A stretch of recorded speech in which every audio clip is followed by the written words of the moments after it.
closer of the month of October, all the way from season 4. We have Buckley Hubbard. Welcome and congratulations. Thank you. So I wanted to get right into it. And I wanted to have this be conversational and for people to get to know, okay, what is the journey like? So can you explain what the journey was like, or what made you become an HTC in the first place? Well, I had a very powerful why, and I had been looking for years for the right business, something I could do from anywhere, something with no inventory, no overhead, no employees, all that kind of thing. And I tried a couple things, but when I found this, it was so perfect, and felt like it was perfect for me. And I knew it was something I could do. I knew it would take some learning, but I knew it could do it, even though it was a complete drastic switch from what I'd been doing my whole life. And what have you been doing your whole life? I've been working in the film industry since college. I went to film school and have been working on, big movies and TV shows, and also writing, directing, and editing, and producing my own smaller projects as well the whole time.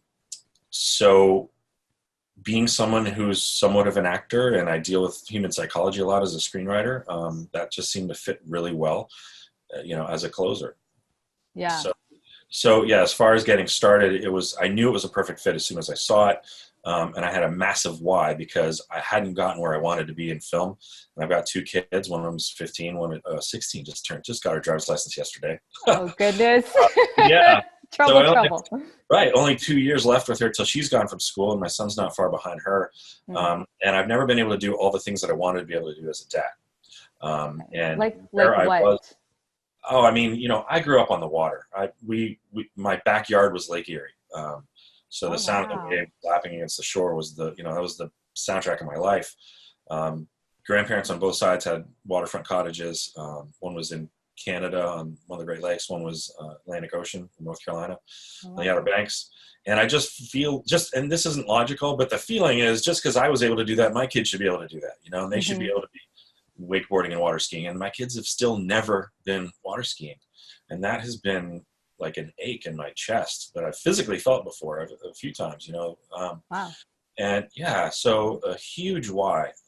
Also, the career trajectory I was on wasn't taking me where I wanted to go. It wasn't, it's like life had different plans, right? Okay, can you just, because maybe for people who don't understand that industry, because it sounds like from an outside point of view, it sounds like, wow, Buckley's doing great, right? He's done a lot of projects. He's doing his thing. I'm guessing you're in LA, or maybe you're somewhere else. Oh, okay. No. Where are you? Carolina. Atlanta. North Carolina. Oh, North Carolina. That's even crazier, because my assumption is like, okay, if you're doing all of this and you have so many gigs, then you must be in LA or possibly New York. And I know it's going in other places too, but it seems pretty sweet, right? And the kids thing, just from the outside point of view, so what made you not be able to? Was it the time? Was it the energy you put in? Were you, what was it? I have a high income skill before HTC, which is writing and directing film. Right. And my skills are there, but through circumstances, through life, I just was never able to get out of here and get over to LA. I wanted to come here first before I went straight to LA out of film school. And I ended up getting kind of stuck here in a way. So to get the work that I wanted to get, I needed to be out in LA. Got it. But at this point in my life, I don't really care about that at all. A cousin of mine said, "Oh, you gave up on your film dreams." I was like, "No, actually, I haven't given up on anything. I still love telling stories with pictures, but I have another passion that has eclipsed that, which is living the life I want to live with my kids and my wife." And so this is something that will provide that. And whereas, again, the trajectory I was on wouldn't go there. And I don't care to uproot and go off to LA now. I mean, my kids are in such a great place. There's no way I'm taking them out of where they are now. So your priorities shifted into being the family man. Okay. And I think I mean, my kids have always been highest priority, but you're right. As time creeps on, it's more and more like, where are we going? What's going on here? Like, I'm not getting where I want to be. And I don't care. I don't have the energy to go do that. I mean, not that I don't have energy, but I don't care. Like, it's not that I don't want to do that. the hustle. You know what I mean? Yeah. So this is great. I love closing. Part of my work as in film was writing, and that's very isolated. Closing, I talk to hundreds of people literally, and then the stories I get to hear are crazy. Oh, yes, of Yeah. course. And so, okay, so then you got into HTC. Clearly you were looking for things. You said did you try other mechanisms of whether it's drop shipping or something else that you were trying to do outside of being a screenwriter? I actually, I've done a lot of different jobs within the film industry, but my first one of the businesses I started is a film school for teens online called After School Film School. Wow. So that was really cool, and I'm super proud of it. I mean, it looks great. I have students in it now, and they love it. But as far as my promoting it and pushing it, it's totally on hold because I got to a point where it's like, okay, to market this and really promote it the way it needs to be, I need to be constantly cranking out free content. And I don't have the time or the money to just sit around cranking out free content all day long every day. So that's on the shelf. Like I said, there's students in it, it's up and running. But as far as promoting it and selling it, that's on the shelf. This is something I'm loving. Also, there's a lot more, as Sifu talks about, this is such a simple model for anybody to get into. Yes. Yes. So yeah, you're looking for that immediate go-to, the money. Like we wanted versus the marketing, creating the business and legalities. And when you create a business, it's a whole entire structure, not just one thing. Yeah. And I'm a total creative. I'm not a business guy. I didn't go to business school. I'm super duper creative. I'm all right brain, very, very visual. So I can make things look really good, but it's, I don't want to put together a corporation. You know what I mean? Right. I don't want that. I mean, it's a lot more stuff. I just don't want that. The time freedom is a big part of it. Yeah. Okay. And so then now you're in HCC season 4. How long ago was that? That was probably it was June, July. So about a year ago. Yeah. So take me through what your journey was like. You graduated, and then where did you go from there? Were you still doing script writing on the side? Were you going all in? What was it like for you? Okay, so the amazing thing is the day I signed up for HTC season 4 was the first day of class for season 4. Oh, wow. And the last day that I was working on a movie. That movie was over, so I was about to be unemployed and had all this extra cash because I was just working for a few months.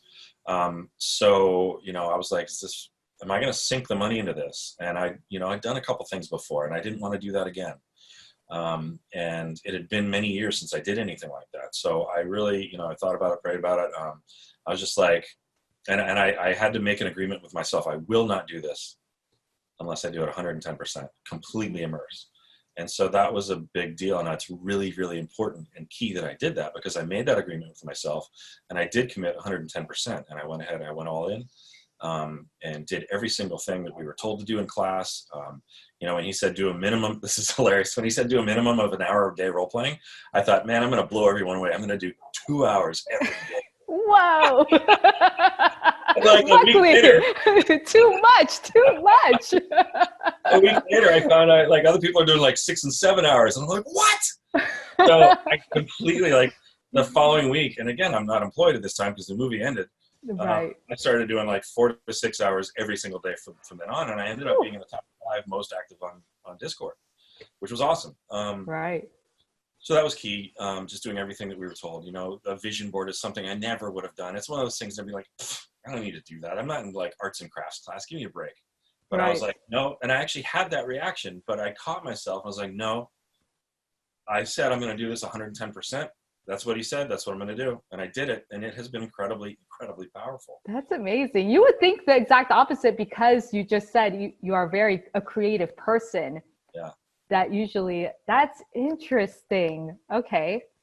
So went through, I got to show you this. It's on my desk right here. This is the top thing on my vision board. Woo! That's a 40-foot boat. And it's all decked from bow to stern all the way across. It's a beautiful boat. Anyway, cannot wait for that. I got to drive it last weekend. What? Okay. That boat. Rental or a friend, or how No, did you? the marina in town. We're right on the Atlantic Ocean. My house is not, but this town is. Mm. So there's a marina. They sell these and lots of other brands. But they had a boat show, and we were talking about that boat. That's the boat I want. And they said, you know what? We have one coming in a couple of weeks. I could give you a call if you want when it shows up. I'm like, yeah. And he said, we could take you out on the water. I was like, yeah. So Wow. I've been out to smell the leather a few times with that, but that was the first time I actually got to drive it. Yes. Wow. A dream. It was so great. Yeah. So the cool thing about that is it's yacht certified. It's huge. To me, it's not about owning the big toy nearly as much as it's about getting my family back out on the water, where just because it's where I came from, I feel like that's where we belong. It's about being together. It's about the family. It's about life in the most beautiful surroundings together. Okay. And oh man, okay. Can I ask you, when you were going through this, what was your wife's thoughts? What was she thinking? What was her feedback? I have the best video about that. If you wanted to find it back in season 4, Mm-hmm. that decision to purchase the class was so last minute. It was the day of the first class, and I didn't have time to chase her down and get her on the phone, explain it to her, explain why this is a good idea, explain why I'm not going to waste the $2,500, why I'm actually going to do it this time. So I went ahead and did it, and kind of just didn't get around to telling her. Oh my. and This is a bad choice. Nobody listened to this. Everybody close your ears. No, we always talk about these things, always. Right. But in this case, I think I just hadn't got around it. And she's really busy all the time with kids, and she's got a part-time job. And when she's not at the job, she's doing mommy things with other moms. And Yeah. so I just kind of didn't get around to it. And every Thursday night, I'm up until the middle of the night, 2, 3 a.m. in my office with the door closed. And she asked me a couple times. I kind of redirected a couple times. And Oh my gosh.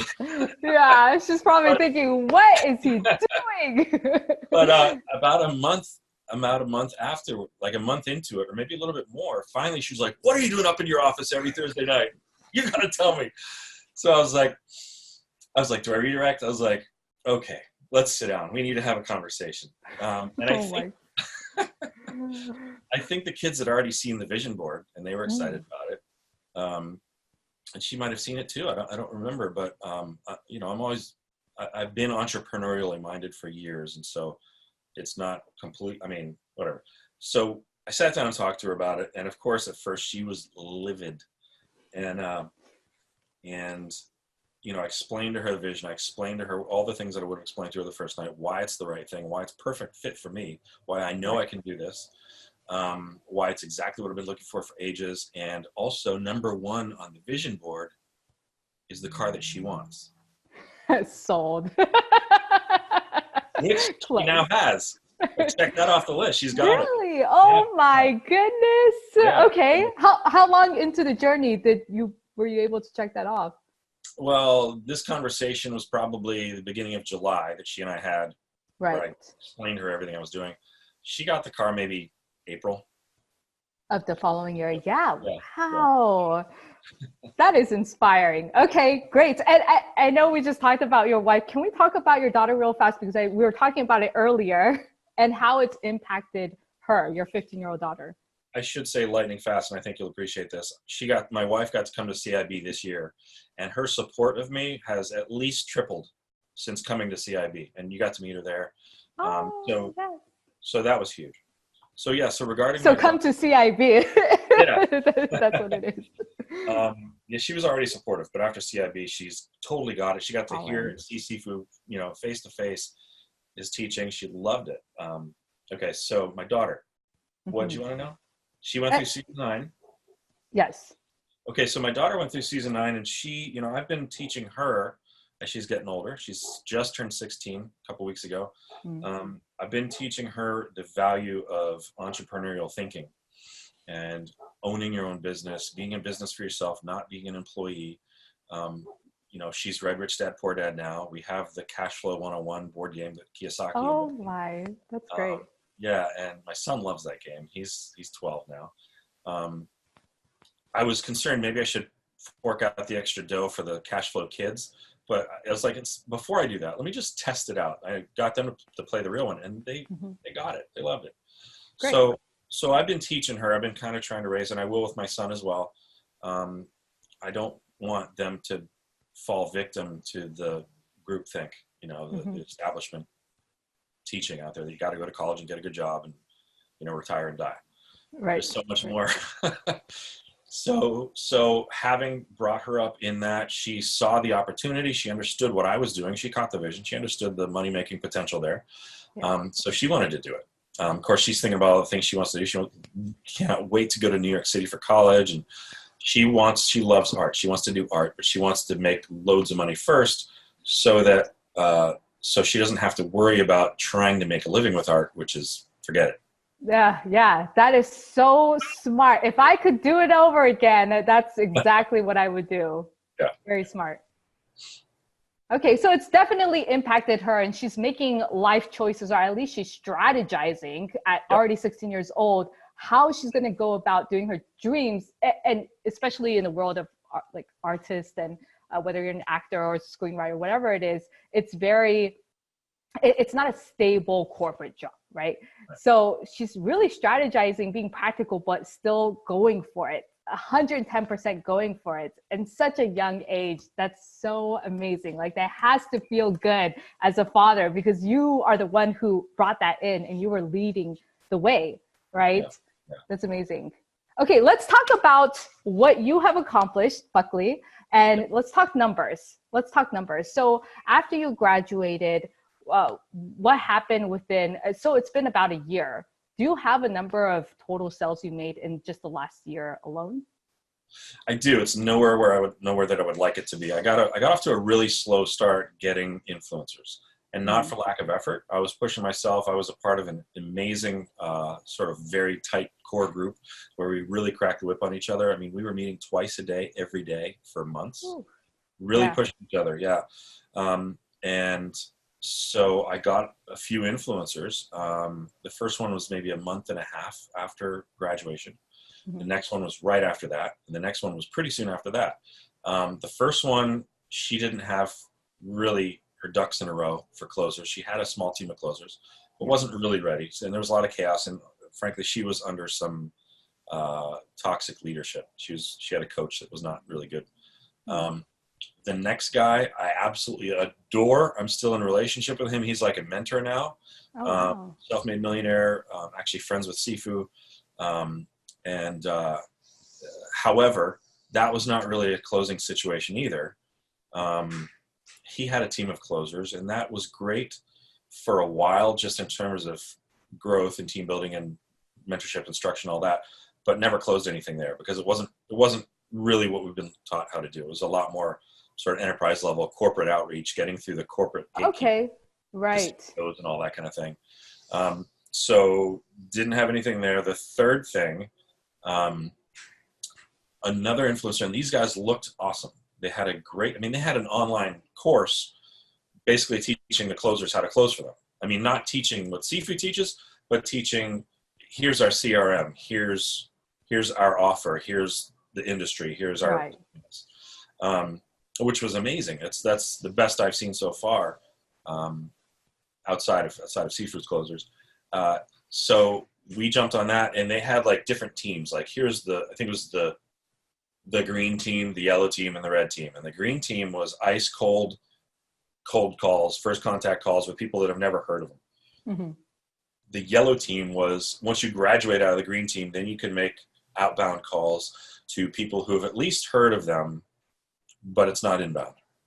Right. The red team is the inbound leads. So I had, as an HCM leader, I had an amazing team, and we worked our way through. We really distinguished ourselves. They had 20 other closers outside of my team, and we blew everybody away, and shot up to the red leads. And when we got into the red leads, the influencer said, "Congrats, on getting into the red leads. We've got some inbound stuff for you. Can't wait to get you closing.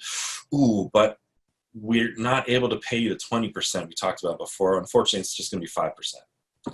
Oh my gosh. Did you sign a contract before this? No. Lesson learned.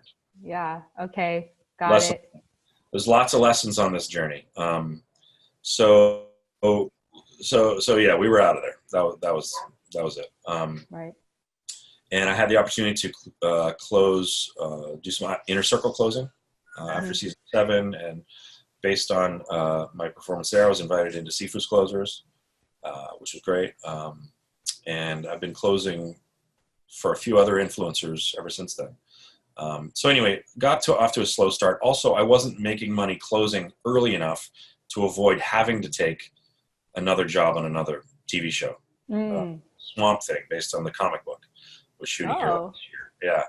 So cool. I got a lot of work on that, and that Right. obviously slowed down my closing a bunch. Mm. Cool thing is, though, once I was off that show and able to close full time for the first time ever on a time-tested, proven, successful funnel, I had the highest closing rate on that funnel, which was a testament to Sifu's teaching and all the work that we go through and all the training. I think I was the only one on that funnel who had gone through HCC. So Okay. Okay. And the closing rate was 36%. 36. Yeah. Nice. Well, that's great. Okay. And so where is Buckley now? Are you closing full time still, or are you taking on other projects on the side? So now you're part time. I'm between influencers right now. Okay. Sounds cheesy, but I was closing for one that was great, and unfortunately, they had all their eggs in the Facebook ads basket. And I don't know if Facebook shut them down or what, but There's a lot of compliance issues on Facebook right now. okay, Yeah. So it's been dry. So cool thing is, while I was at Closers in Black, I secured another influencer, and this one I'm very excited about. It's an enterprise level influencer, and this is the first time he's ever worked with a closer. So the catch there is that because of that, and because he's a total academic, he's moving at a snail's pace, unfortunately, to get me going. So I'm helping a lot, which is great. I mean, I'm growing with that. I'm learning some stuff going through this process, but it's a huge opportunity for me if we get everything dialed in the way it should be. Yes. Okay. And at this point, do you have your closing team still, or not anymore? Because No, because of the kind of sort of the ups and downs. You've seen the up-down closer's journey. Like, I've had whiplash multiple times on this journey. Yeah. And and so we've kind of sort of, and especially since Sifu changed the model, we've sort of, everybody had other things going on the side, and they were putting a little time into the team. But at this point, I've kind of given everybody, Right. do as you will. Do as you will. Okay. So then where do you see yourself 6 months from now, a year from now? Where do you see yourself going with the closing and with your new journey? Okay, 6 months from now, my enterprise level influencer should definitely be up and running. I mean, I will be closing for that, and that is enormous. That's a huge opportunity for me. Can you give us an idea of what that means in terms of how it goes, the numbers? Yes. I assume it's a longer sales cycle as well. A little bit, yeah. It's not inbound. It is outbound. But we're working with some stuff. I'm actually about to get outfitted with an AI secretary. Oh, interesting. Who's going to be doing a lot of that outbound for me, which is cool because she's my assistant, as Sifu and Desmond have talked about. That frames me, et cetera. So anyway, that's a whole other thing. It's a $25,000 to $50,000 per month subscription that these massive corporations will be paying to this business per month. Nice. And I'll have a recurring 10% commission on that. Oh, that recurring. Okay. The business owner says his expectation is that I should have about 6 closes per month. And I did the math, and that would be just over $1 million in a year if all of those companies stayed on. Right. Now, again, there's a lot of putting this together that's happening and figuring out the outbound and all of that. So anything could happen, but the potential is ridiculous. Yeah.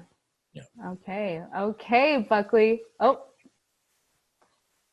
Last but not least, if you have one advice or tip you can give a new HCC family member, what would it be?